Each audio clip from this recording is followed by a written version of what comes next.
Hi everybody, Dave Shapiro here again.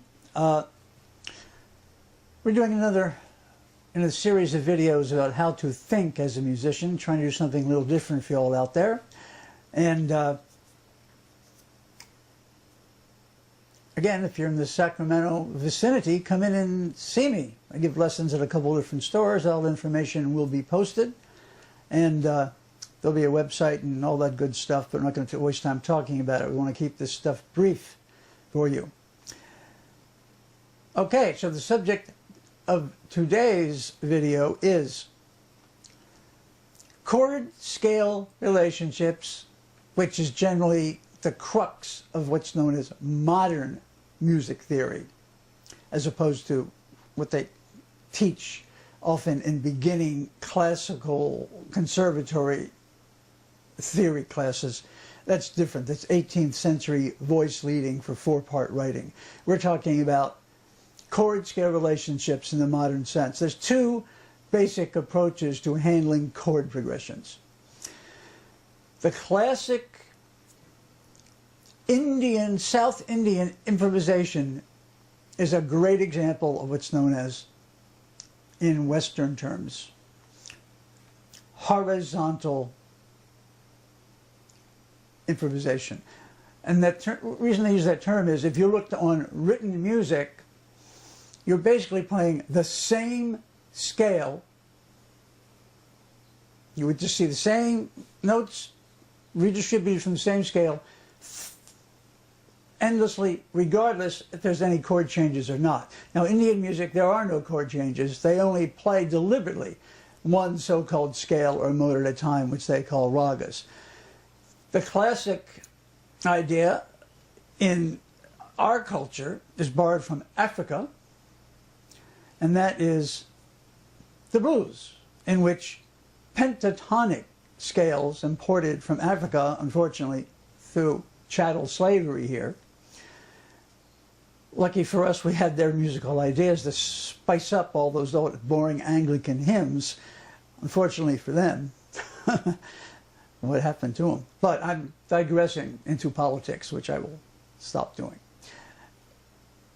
The point is, the blues is a great example of this because even though there's some chords that are going on, often only three, the same five notes, you can hear this in Stevie Ray Vaughan's playing, a lot of Jimi Hendrix, the classic Jimmy Page, Eric Clapton, not that they don't at times do other things too, but the bulk of their approach is just to play in these scales. So, let's pick up five-chord song in which this approach can be seen. The classic House of the Rising Sun. Chords: A minor, C, D, F, A minor, C, and E. And that's enough to get the point across. Those are the only chords that are used. Now, we're not going to get into an analysis today of too much of theory and how you figure out everything. But you could play these five notes, which most you guitar players are out there, and piano players, and even horn players, I'm sure, know the minor pentatonic scale, starting on A. Notes: A, C, D, E, G, A. From a theory point of view, 1, flat 3, 4, 5, flat 7, A. You can put up with my voice. Here's those notes over an A minor chord.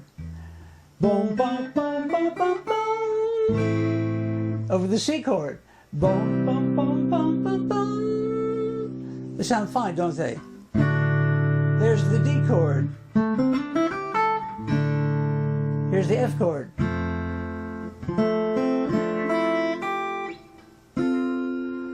And even the E chord. Not quite as consonant, but it still works. Especially if you don't linger on that A note. You can't go wrong. You can just fiddle with those five notes all day long over those chords, and it'll sound just fine. That's what we mean by horizontal style improvisation. Also, you can get away with a lot of stuff with that blues, even fancier blues progressions like Stormy Monday Blues, say in the key of G, the way the Allman Brothers bands did it. Call it Stormy Monday, call it Stormy Monday. 5 notes, G minor pentatonic. Call it Stormy Monday, ba-da-dee-da-down.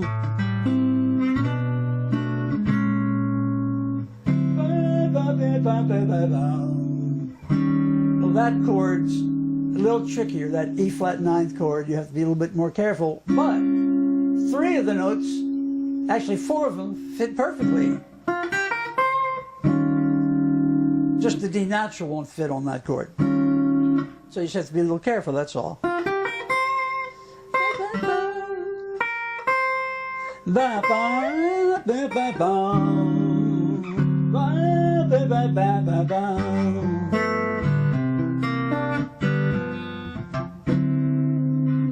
Now, what do we mean by vertical approach? That takes a lot more study. What we mean is, if you're looking at a piece of music, the arpeggio of the chord, if written with all the notes vertically aligned, is a vertical structure from a visual point of view. That's what they mean. You're thinking of a different chord, meaning a different arpeggio, and the scale that goes with it for each chord. Coleman Hawkins, the great saxophone player, first great tenor saxophone soloist, that was his approach. A guy named Don Byas, if you're into jazz, was big on that. And Coltrane, although he did both, knew his chords backwards and forwards. Sonny Rollins, a lot of people, the best players use combinations of both, like Charlie Parker. But, so, if we looked at the Stormy Monday Blues from a vertical point of view, then you have to learn. Okay, so G7th. I'm going to be thinking G Mixolydian. There's a lot more scales we could use. Let's just keep it simple for now.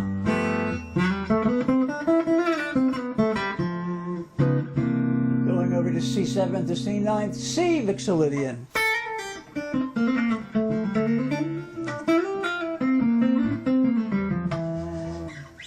Or we could have made an F sharp in there and make it a Lydian sharp 4. Choose your label, you could call it Lydian flat 7. F sharp coming from the key of G, right? A lot more thinking. A lot more than just 5 notes. Now we start to climb, when we go to A minor, that would be A Dorian. Now I'm not trying to make up good melodies, I'm just playing scales for you, right? Then the B minor 7th would be basically a G major scale starting from B. Technically that would be called B Lydian. Down a half step, so you just take it down a half step. The D9th would be D Mixolydian, a lot of Mixolydians here. And the E flat 9 or E flat 7, that would be a sharp 11 or sharp 4 because of the key you're in, G, which has an A natural. So that would sound like this.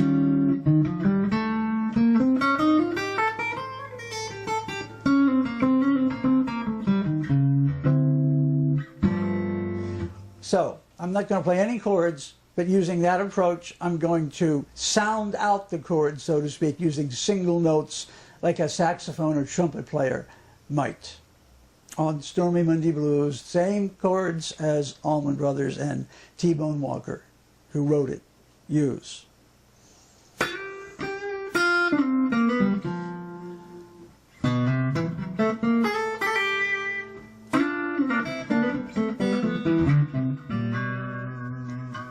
Passing chord, D flat 9th, C7th,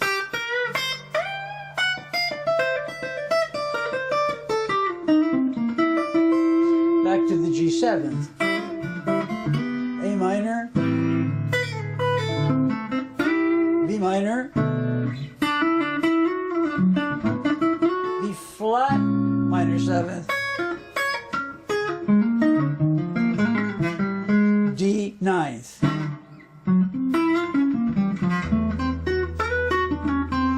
I went up a half step just to be cute. C 9th.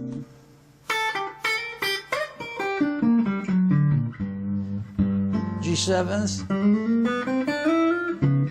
C 7th. Whoops, I said I wouldn't play chords. Well, I cheated.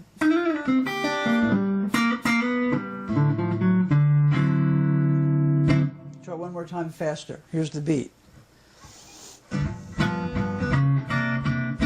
1, 2, 3, 4.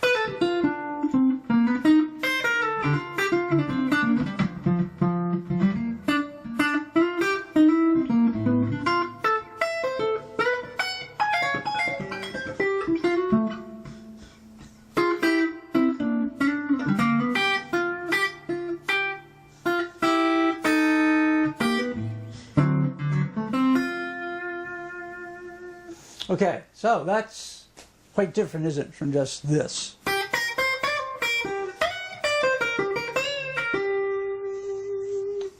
So that's enough on that subject for now. We'll get more into horizontal versus vertical next time.